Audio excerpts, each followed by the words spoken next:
Hey everyone, welcome back to my channel. This is the place where you can send me your stories and I'll give you honest, constructive feedback to help you grow as a writer. If you'd like me to feature your writing in a future video, check the description box below for how to submit. Today's story is a short piece that dives straight into friendship, conflict, and drama. It's got a really good hook. Let's take a look.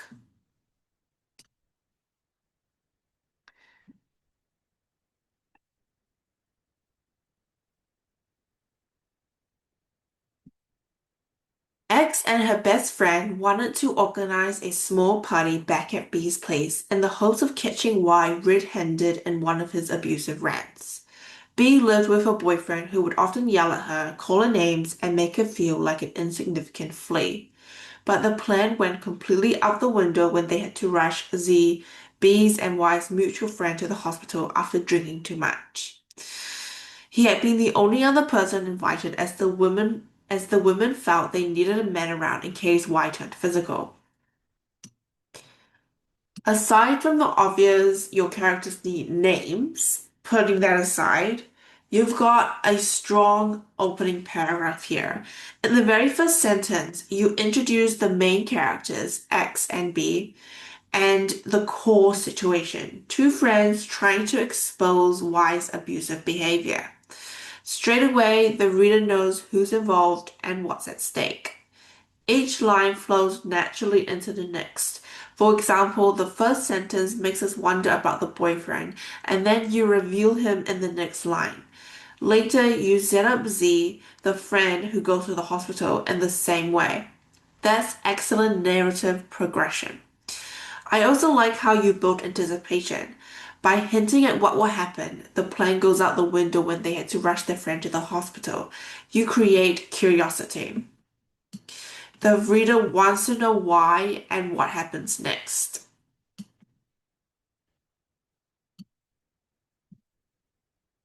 Now let's talk about what could be made even stronger. Number one, the painting. Z showed her all the artwork on his phone that he had painted and taken a picture of. The last one was a photo of his latest work, a painting of three dolphins jumping in the water at Hot Water Beach in Coromandos. The painting turns out to be central to the story, so put more emphasis on it. Don't be afraid to take some time bringing the painting to life. Try describing it in more detail. Maybe even letting the characters talk about it a little bit more. I suggest also when X sees the painting in person, you then describe details that she wouldn't have noticed from a photo. Things like how the pencil lines were darker than she thought they'd be, or even something like she hadn't seen the cliff when she looked at the photo. It'd been drawn lightly with a pencil.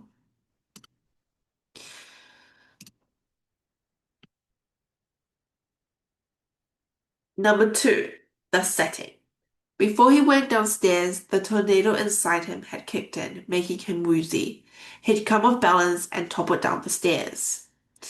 The description of the house is a bit confusing because of the staircase outside, making the setting sound more like a flat on the second floor than a house. Giving us clearer, more vivid details about the setting will help readers picture where everything is happening. And by the way, I love the metaphor of mixing alcohol and medicine as likened to a tornado.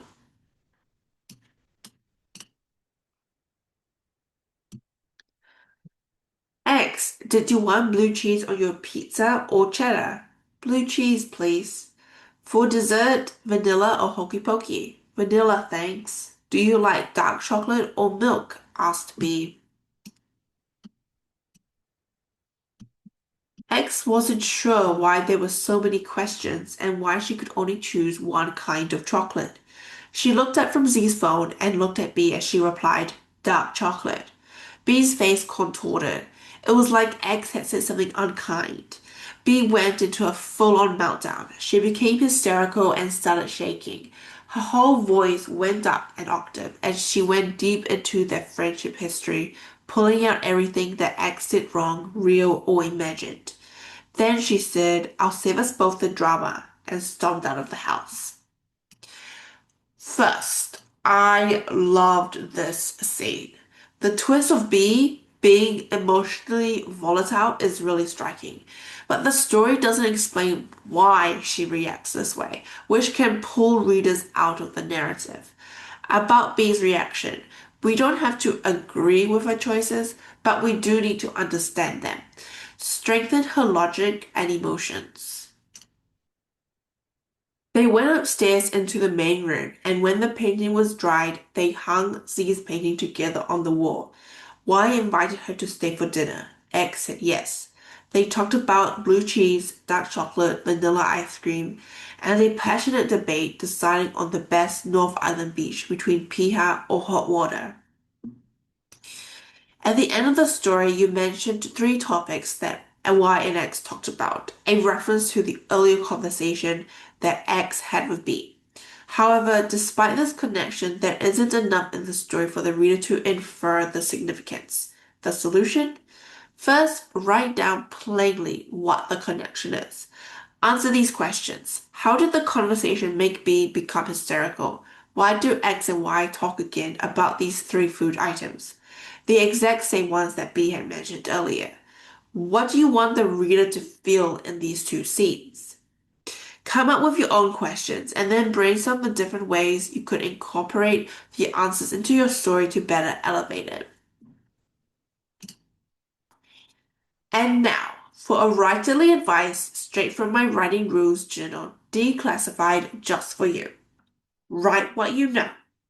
Every story has a ring of truth around it. Drawing from your own life, your experiences, the way you see the world, and the little details you notice will ground your story and make it come alive. Even if the story is completely fictional, those true to life touches give it power. This is a guided writing exercise. We're going to write a description based on something you can see. You can try this with an important object, place, or person in your story. Step 1. Find a reference image. Choose a picture online of an object, place, or person important to your story.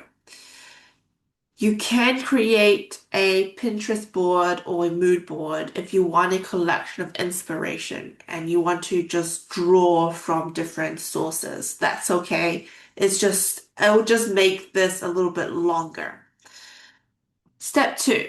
Connect the image to your character. Pick a character from your story. Ask yourself, how does this character feel about the image, the place, or the thing, or the person that's in this image? What emotions, memories, or opinions does it bring up? Step 3. Describe the image concretely. Now here is where we're actually going to be writing description. Write 3 to 4 sentences describing what your character sees, hears, smells, or touches. Use specific nouns, vivid verbs, and sensory details. By the way, the 3 to 4 sentences, that's just a guide. You can add similes or metaphors, but make sure they still create a mental picture. Step 4. Zoom out and hint at the abstract. Now add your character's thoughts, feelings, or interpretations of what they see. This can hint at fear, excitement, curiosity, or any personal reaction. Combine concrete detail and abstract interpretation in around 1 to 3 sentences. Step 5. Expand and refine. Explore the image further. Ask yourself, what does this reveal about the character? How does it move the story forward? Aim for a short paragraph that flows from the concrete to the abstract naturally. How did it go? Remember to go back to your writing and edit. This is what I wrote, and of course, this is the edited version. The cabin was bigger than I expected. My captors didn't exactly look rich, and they hadn't even given me a blindfold. I could count the trees between here and freedom. As we drove past the living trees, tall and strong like watchmen, I could see why they weren't worried. Built from the forest's harvested remains, the two-story cabin loomed, an impenetrable fortress. Smoke billowed from a large brick chimney. Anyone passing by might think wholesome, wealthy family on a holiday. Upstairs, a windowless stone room made me shudder. The other rooms with windows were blinded, cut off from the world. My captives could do anything they wanted to me, and nobody would know or care.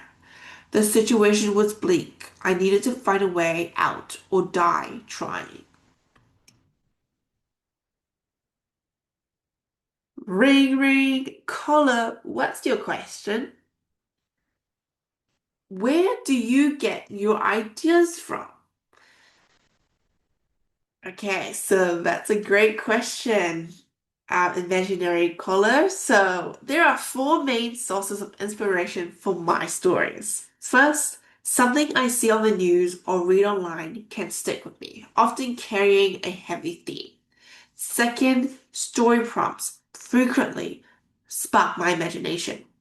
Many of my stories start this way. I also do third. I enjoy retelling classic fairy tales and stories.